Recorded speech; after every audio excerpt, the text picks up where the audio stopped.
사무엘상 4장. 블레셋 사람들이 언약궤를 빼앗음. 사무엘에 대한 소식이 온 이스라엘에 퍼졌습니다. 그때에 이스라엘 사람들이 블레셋 사람들과 싸우러 나갔습니다. 이스라엘 사람들은 에베네셀에 진을 쳤고 블레셋 사람들은 아벡에 진을 쳤습니다. 블레셋 사람들은 대형을 갖추어 이스라엘 사람들과 싸울 준비를 했습니다.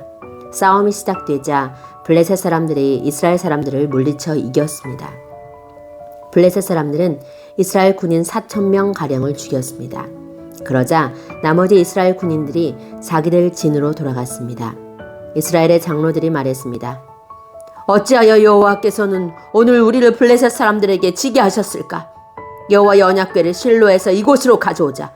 그리고 그 언약궤를 우리 가운데 있게 하자. 그러면 하나님께서 우리를 원수에게서 구해주실 것이다. 그리하여 이스라엘 백성은 실로에 사람을 보냈습니다. 그들은 만군의 여호와의 언약궤를 가지고 왔습니다. 엘리의 두 아들인 홈니와 비느하스도 하나님의 언약궤와 함께 있었습니다. 여호와의 언약궤가 진으로 들어오자 이스라엘 사람들은 모두 기뻐서 땅이 울릴 정도로 크게 소리를 질렀습니다. 블레셋 사람들이 이스라엘의 외치는 소리를 듣고 물었습니다. 히브리 사람들의 진에서 나는 이 소리는 도대체 무슨 소리인가? 블레셋 사람들은 여호와의 궤가 히브리 사람들의 진에 왔다는 것을 알게 되었습니다. 그들은 두려워하며 말했습니다. 신이 히브리 사람들의 진에 왔다. 큰일 났다. 전에는 이런 일이 없었다. 도대체 이 일을 어떻게 하면 좋으냐? 누가 우리를 이 강한 신에게서 구해줄 수 있을까? 이 신은 광야에서 이집트 사람들에게 온갖 괴로움을 주었던 바로 그 신이다. 블레셋 사람들아, 용기를 내어라. 사내답게 싸워라. 전에 히브리 사람들은 우리의 노예였지 않았는가? 이제 사내답게 싸우자. 그렇지 않으면 너희는 그들의 노예가 될 것이다. 그리하여 블레셋 사람들은 용감하게 싸워 이스라엘 사람들을 물리쳐 이겼습니다. 이스라엘 군인들은 모두 자기 집으로 도망쳤습니다. 이스라엘은 크게 져서 군인 3만 명을 잃었습니다. 게다가 하나님의 궤를 블레셋 사람들에게 빼앗겼습니다. 엘리의 두 아들인 홈니와 비느하스도 죽었습니다. 그날 어떤 베냐민 사람이 싸움터에서 달려왔습니다. 그 사람은 너무나 슬퍼 자기 옷을 찢고 머리에 재를 뒤집어 쓴 채 달려왔습니다. 그 사람이 실로에 이르렀을 때 엘리가 길가에 앉아 있었습니다. 엘리는 의자에 앉아 소식이 오기만을 기다리고 있었습니다. 엘리는 하나님의 궤 때문에 걱정이 되었습니다. 베냐민 사람이 실로에 이르러 나쁜 소식을 전하자 마을의 모든 백성들이 큰 소리로 울었습니다. 엘리는 그 우는 소리를 듣고 이게 무슨 소리냐? 하고 물었습니다. 베냐민 사람이 엘리에게 달려와 사실대로 이야기했습니다. 엘리는 그때 98세였으며 앞을 보지 못했습니다. 베냐민 사람이 말했습니다. 저는 싸움터에서 왔습니다. 오늘 싸움터에서 도망쳐 나왔습니다. 엘리가 물었습니다. 여보게, 싸움은 어떻게 되었나? 베냐민 사람이 말했습니다. 이스라엘이 블레셋 사람들에게 져서 도망쳤습니다. 이스라엘 군대는 많은 군인을 잃었고 제사장의 두 아들도 죽었습니다. 그리고 하나님의 궤를 블레셋 사람들에게 빼앗겼습니다. 베냐민 사람이 하나님의 궤의 이야기를 하자 엘리는 의자 뒤로 낮아빠졌습니다. 엘리는 문 옆으로 넘어지면서 목이 부러지고 말았습니다. 이는 나이가 많은 데다가 뚱뚱했기 때문이었습니다. 그렇게 엘리는 죽었습니다. 그는 40년 동안 이스라엘을 다스렸습니다. 영광이 떠나감. 엘리의 며느리인 비느하스의 아내가 임신하여 아기를 낳을 때가 다 되었습니다. 비느하스의 아내가 하나님의 궤를 빼앗겼다는 것과 자기 시아버지인 엘리와 자기 남편인 비느하스가 죽었다는 소식을 듣자 곧 그 여자에게 진통이 왔습니다. 그 여자는 몸을 구부리고 아기를 낳으려 했습니다. 아기 엄마는 죽어가고 있었습니다. 그때 아기 낳는 것을 도와주던 여자가 말했습니다. 걱정하지 말아요. 아들을 낳았어요. 비느하스의 아내는 정신이 없어 대답하지 못했습니다. 비느하스의 아내는 아기의 이름을 이가봇이라고 지어주며 영광이 이스라엘에서 떠났도다 라고 말했습니다. 하나님의 궤를 빼앗겼고 자기 시아버지와 남편도 죽었기 때문이었습니다. 비느하스의 아내가 말했습니다. 하나님의 궤를 빼앗겼으니 영광이 이스라엘에게서 떠났도다. 사무엘상 5장. 블레셋 사람들이 재앙을 당함. 블레셋 사람들은 하나님의 궤를 빼앗아 그것을 에베네셀에서 아스돗으로 가지고 갔습니다. 블레셋 사람들은 하나님의 궤를 다곤 신전에 가지고 가서 다곤 신상 곁에 두었습니다. 아스돗 백성이 이튿날 아침에 일찍 일어나 보니 다곤 신상이 얼굴을 땅에 대고 여호와의 궤 앞에 쓰러져 있었습니다. 그래서 아스돗 백성은 다곤 신상을 제자리에 다시 올려놓았습니다. 이튿날 아침 아스돗 백성이 잠에서 깨어 일어나 보니 다곤 신상이 또 땅에 쓰러져 있었습니다. 다곤은 여호와의 궤 앞에서 머리와 손이 부러져 몸통만 남은 채 문지방에 엎드려 있었습니다. 그래서 오늘날까지도 다곤의 제사장들과 아스돗의 다곤 신전에 들어가는 사람들은 그 문지방을 밟지 않습니다. 여호와께서는 아스돗과 그 이웃 백성에게 벌을 주셨습니다. 여호와께서는 피부에 종기가 나는 큰 고통을 그들에게 주셨습니다. 아스돗 백성은 그런 일이 일어나는 것을 보고 말했습니다. 이스라엘 신의 궤를 이곳에 둘 수 없다. 하나님이 우리와 우리의 신 다곤을 벌하고 있다. 아스돗 백성은 블레셋의 5 왕을 모이게 하고 말했습니다. 이스라엘 신의 궤를 어떻게 하면 좋겠습니까? 블레셋의 왕들이 대답했습니다.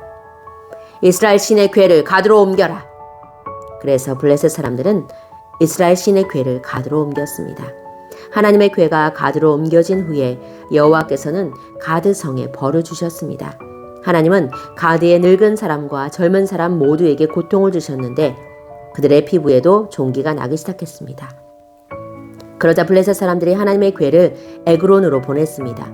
하나님의 궤가 에그론에 도착하자 에그론 사람들이 소리를 질렀습니다. 왜 이스라엘 신의 궤를 우리 성으로 가지고 오는 거요?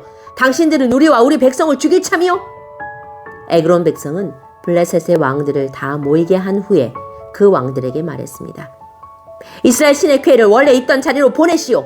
그 하나님의 궤가 우리와 우리 백성을 죽이기 전에 빨리 그렇게 하시오. 그들은 매우 두려워했습니다. 왜냐하면 하나님이 그들을 너무나 무섭게 심판하셨기 때문입니다. 죽지 않고 살아남은 사람은 피부에 종기가 나서 괴로움을 당했습니다. 그래서 온 성읍이 하늘을 향하여 크게 울부짖었습니다. 사무엘상 6장 하나님의 궤가 돌아오다. 블레셋 사람들은 여호와의 궤를 7달 동안 자기 땅에 두었습니다. 그 후 블레셋 사람들은 제사장과 점쟁이들을 불러서 물었습니다. 여호와의 궤를 어떻게 하면 좋겠소? 그것을 원래 있던 곳으로 돌려보낼 방법을 말해주시오. 제사장과 점쟁이들이 대답했습니다. 이스라엘 신의 궤를 돌려보낼 생각이라면 빈손으로 돌려보내지 마시오. 허물을 씻는 제사인 속건제물과 함께 돌려보내시오. 그래야 여러분의 병이 나을 것이오.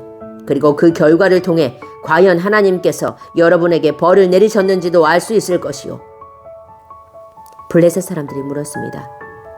이스라엘의 하나님께 속건제물로 무엇을 드리면 좋겠소? 제사장과 점쟁이들이 대답했습니다. 피부에 난 종기와 같은 모양으로 금 종기 5개를 만드시오. 그리고 금쥐 5개도 만드시오. 금쥐와 금종기의 수는 블레셋 왕들의 수와 같아야 하오.